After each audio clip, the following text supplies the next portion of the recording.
Hello guys, welcome back to my channel পিয়ার blog and recipe. কেমন আছো সবাই? আশা করি সকলে ভালো আছো, আমিও বেশ ভালো আছি। আজকে আমি আবারও নতুন কিছু রেসিপি নিয়ে চলে এসেছি, যেটা তোমাদের সত্যি বেশ ভালো লাগবে এবং আমার সকলেরই প্রিয় এই রেসিপিটা। দেখে আশা করি থাম্বনেল দেখে তোমরা বুঝে গেছো। তো বাই দা ওয়ে ফার্স্ট বলবো, তোমরা যদি ফার্স্ট টাইম আমার চ্যানেলটি দেখে থাকো অবশ্যই কিন্তু আমার চ্যানেলটিকে সাবস্ক্রাইব করো, আর ফেসবুক থেকে দেখে থাকলে পেজটিকে একটা ফলো দিয়ে এগিয়ে যেতে সাহায্য করো। দেন চলো আজকের রেসিপিতে যাওয়া যাক। আজকের প্রধান রেসিপি দেখতে পাচ্ছ বন্ধুরা কতটা ঝরঝরে না, এটা হচ্ছে বিরিয়ানি। ঝরঝরে খুব সুন্দর টেস্টি একটা বিরিয়ানি রেসিপি তোমাদের সঙ্গে শেয়ার করব। পুরোটাই কিভাবে মাংস থেকে আরম্ভ করে আলু সবটা রেডি করা হয় সেটাই তোমাদের সঙ্গে শেয়ার করব। তো ফার্স্ট আজকে আমি নিয়েছি, দেখো এখানে চাল। আমি এখানে 2 কিলো চাল নিয়েছি। 2 কিলো চালটাকে আজকে তোমাদের সঙ্গে বিরিয়ানি শেয়ার করব, যেটা খেতে কিন্তু সত্যি অসাধারণ এবং খুবই সফট, খেতে দুর্দান্ত। দেখো চালটা এই যে নিয়েছি, চালটাকে আমি জলে ভিজিয়ে রেখে দেব। দেন আমার রেডি করার পালা হচ্ছে আলুটা। আমি ভাতটা কিন্তু প্লেন রাইস, যেটা প্লেন রাইস এক্ষুনি রেডি করব না, ওটা শেষে করব। তার আগে দেখো বাকি রেডি করে নেব। তো দেখো ফার্স্ট আমি নিয়েছি যে আলুটা খোসা ছাড়িয়ে আমি একটা আলু 2 পিস করে নিয়েছি, একটু বড় সাইজ আলু নিয়েছি।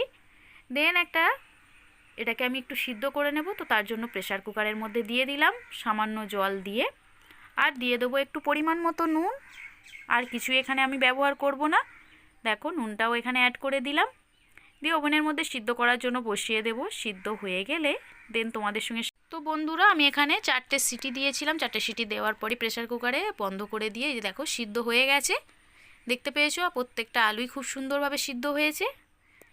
দেন চলো এবার আলুগুলো একটু ফ্রাই করে নেব। তো ওভেনের মধ্যে একটা কড়াই বসিয়ে দিয়েছি, কড়াইয়ে তেল দিয়ে দিয়েছি। তেল দেওয়ার পর আমি সামান্য একটু food colour, orange food colour যেটা বিরিয়ানির কালার, সেটা ব্যবহার করেছি আলুগুলো একটু কালার করার জন্য। তোমরা চাইলে এখানে চিনি দিয়েও কালার করে নিতে পারো, এটা অপশনাল। বা হালকা হলুদ রং দিয়েও কালার করে দিতে পারো। হলুদ রং বলতে হলুদ যে আমরা রান্নার ব্যবহার করি সেই হলুদ। তো সব থেকে ভালো এটাই, তাই আমি এটাই ব্যবহার করেছি। ফুড কালার সামান্য একটু দিয়ে দেখো কালারটা আলুর কতটা সুন্দর হয়েছে, জাস্ট ওয়াও। বিরিয়ানি আমরা সত্যিই তাই কম বেশি সকলেই পছন্দ করি, বেশিরভাগই। তোমার আমার তো অবশ্যই প্রিয়। তো দেখো আলুটা কতটা সুন্দর কালার হয়েছে, বেশ লোভনীয় লাগছে না? মনে হচ্ছে জাস্ট আলুটাই এভাবে যদি খাওয়া যায় খুব ভালো লাগবে বিরিয়ানির আগে। দেন চলো নেক্সট পার্টে আমরা যাই। নেক্সট পার্টে আমরা রেডি করে নেব পেঁয়াজ দিয়ে একটু বেরেস্তা, যেটা দেখো ওভেনের মধ্যে একটা কড়াই বসিয়ে তাতে একটু পেঁয়াজটা লাল লাল করে ফ্রাই করে নিচ্ছি। দেখো হয়ে গেছে রেডি। দেন এর সঙ্গে আমি অ্যাড করে দেব পরিমাণ মতো চিনি। বিরিয়ানিতে যে চিনিটার প্রয়োজন, খুব সামান্য পরিমাণ চিনি। চলো দেখাই তোমাদের, দেখালে তোমরা বুঝতে পারবে। এই যে চিনির পরিমাণটা তোমরা তোমাদের স্বাদ অনুযায়ী ব্যবহার করবে, যে যেই রকম খেতে পছন্দ করো মিষ্টি বিরিয়ানিতে সে সেইভাবে ব্যবহার করবে। আমি এখানে অল্প পছন্দ করে বাড়ির লোক, তাই অল্পই দিলাম। দেখো চিনিটা দিয়ে দিয়েছি। দেওয়ার পরে এর মধ্যে আমি অ্যাড করে দেবো বিরিয়ানির মশলা, যেটা বাজারে কিনতে পাওয়া যায়, বা বাড়িতেও তোমরা সব রকম মশলা দিয়ে এটা তৈরি করে নিতে পারো। এটাও কিন্তু বেশ একটা ফ্লেভার আনে বিরিয়ানির, এটাই প্রধান উপকরণ। বিরিয়ানির যে ফ্লেভার সেটাই এর মধ্যে দিয়ে আমরা পাই। তো সেটা দিয়ে খুব ভালো করে দেখো আমরা মেখে বেরেস্তাটা এর সঙ্গে মাখিয়ে একসঙ্গে রেখে দেবো রেডি করে, যেটা আমার শেষে বিরিয়ানি রেডি করার সময় কাজে লাগবে। তো দেখো এটাকে আমি খুব ভালো করে এইভাবে মেখে রেখে দিয়েছি। দেখো দেখতে কতটা সুন্দর লাগছে না? এটাই সত্যি বিরিয়ানির প্রত্যেকটা পার্টি বেশ সুন্দর। আমরা যেহেতু সকলে বিরিয়ানি ভালোবাসি তাই আমাদের সত্যি ভালো লাগে। দেন দেখো এবার মাংসটা আমরা রেডি করে নেব। তার জন্য আমরা মাটনটা পরিষ্কার করে জল দিয়ে ধুয়ে নিয়েছি। দেন এর মধ্যে দিয়ে দিলাম ফেটিয়ে রাখা টক দই, সামান্য আদা রসুনের পেস্ট, লঙ্কার গুঁড়ো, জিরের গুঁড়ো দিয়ে দেব, ধনে গুঁড়ো সামান্য পরিমাণে, খুব সামান্য, আর একটু গরম মশলা গুঁড়ো দিয়ে খুব ভালো করে মেখে রাখবো। আর দিয়ে দেব পরিমাণ মতো নুন। দেখো নুনটাও দিয়ে দিলাম।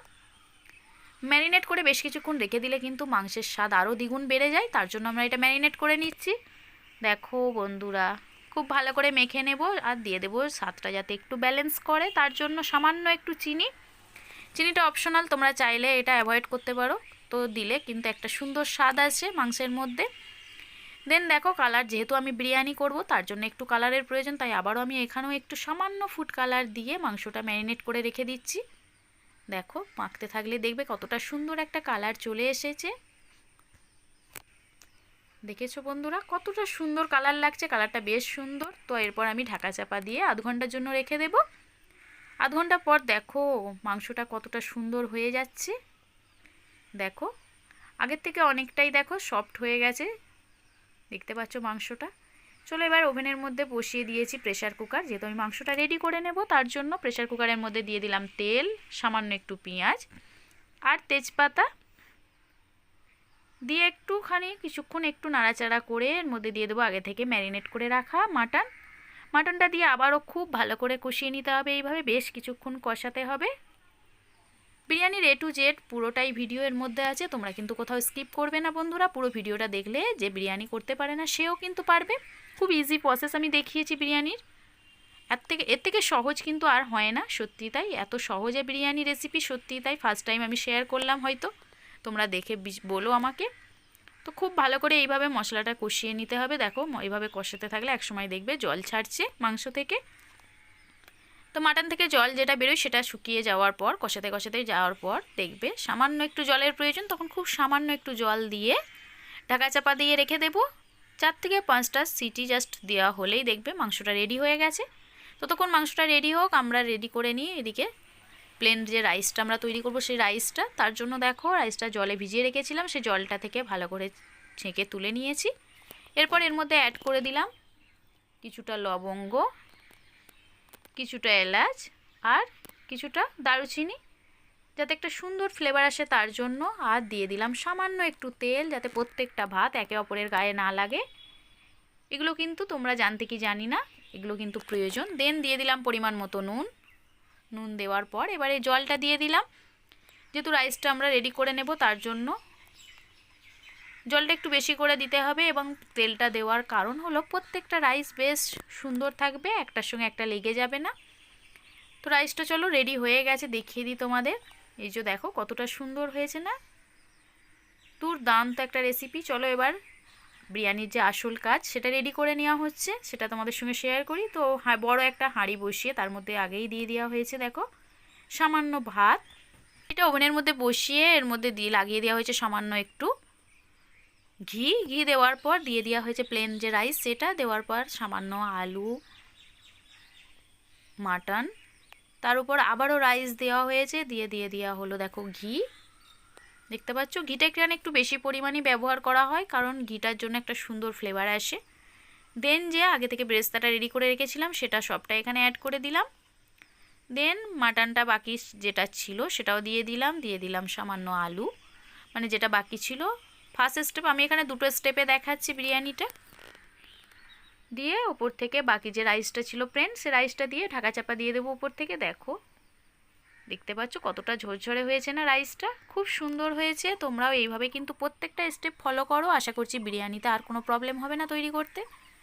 দেন দিয়ে দিলাম দেখো মিঠা আতর, যেটা বাজারে কিনতে পাওয়া যায়, এটা একটা সুন্দর ফ্লেভার আনে। আর দিয়ে দিচ্ছি সামান্য একটু ফুড কালার। এই যে দেখো মিঠা আতরটা তোমাদের দেখিয়ে দিলাম, এইরকম শিশিটা হয়।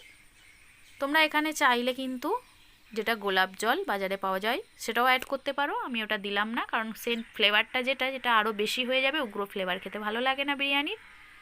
দেন দিয়ে দিচ্ছি দেখো ঘি আবারও। আগেই বলেছি ঘিটা একটু বেশি পরিমাণে লাগে বিরিয়ানিতে, তবে বিরিয়ানির যে ফ্লেভার সুন্দর হয় এবং ভাতটাও খুব সুন্দর লাগে খেতে, দুর্দান্ত বন্ধুরা। ফুড কালার তো আগেই অ্যাড করেছি, কারণ বিরিয়ানির যে কালার ছাড়া বিরিয়ানি সত্যি ভালো লাগবে না দেখতে। কালারটা বেশ অ্যাট্রাকটিভ হয়, জাস্ট দেখো, just looking like a wow বলতে হচ্ছে না, সত্যি তাই। অ্যান্ড রেডি, কি বলবো, খেতেও জাস্ট অসাধারণ। চলো তোমাদের কিছুক্ষণ পর প্লেট আউট করে দেখাই। এবার কিছুক্ষণ ঢাকা চাপা দিয়ে রেখে দেবো। দেখো আধ ঘন্টা লো ফ্লেমে ওভেনের মধ্যে বসিয়ে রেখে তারপর তোমাদের সঙ্গে শেয়ার করছি। দেখো বন্ধুরা জাস্ট ওয়াও, অ্যান্ড কি বলবো, খেতেও অসাধারণ। দেখতে পাচ্ছ কতটা ঝরঝরে হয়েছে, অসাধারণ একটা রেসিপি বন্ধুরা, সত্যিই তাই। তোমরা চাইলে ইজিলি বাড়িতে কিন্তু এই প্রসেস তৈরি করতে পারো। চলো প্লেট আউট করে তোমাদের এবার দেখিয়ে দিই কতটা সুন্দর লাগছে দেখতে। দেখো প্রত্যেকটা ভাত কিন্তু পুরো একদম একা ঝরঝরে, একটাও একটার সঙ্গে দেখো লেগে যাচ্ছে না, খুব সুন্দর ফ্লেভার একটা এসেছে, জাস্ট কি বলবো অসাধারণ। অ্যান্ড রেডি টু সার্ভ বিরিয়ানিটা। দেখো দেখতে পাচ্ছ প্রত্যেকটা ভাত, দেখো ভাতে প্রত্যেকটা রাইস একটার সঙ্গে একটা কিন্তু কোনোভাবেই লাগছে না। তোমাদের আবারও কাছ থেকে একটু দেখিয়ে দিচ্ছি। দেখো প্লেট আউট করে দেখাচ্ছি।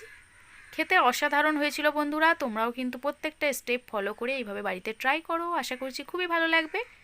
মাটন বিরিয়ানি যদি এইরকমভাবে করতে পারো দেখবে মাটনটাও বেশ সফট হবে এবং বিরিয়ানিটাও বেশ ঝরঝরে থাকবে, খেতেও সুন্দর হবে। সঙ্গে দেখো স্যালাড, বোরহানি তো খেতে সত্যিই ভালো লাগে, বিরিয়ানির সঙ্গে দুর্দান্ত লাগে।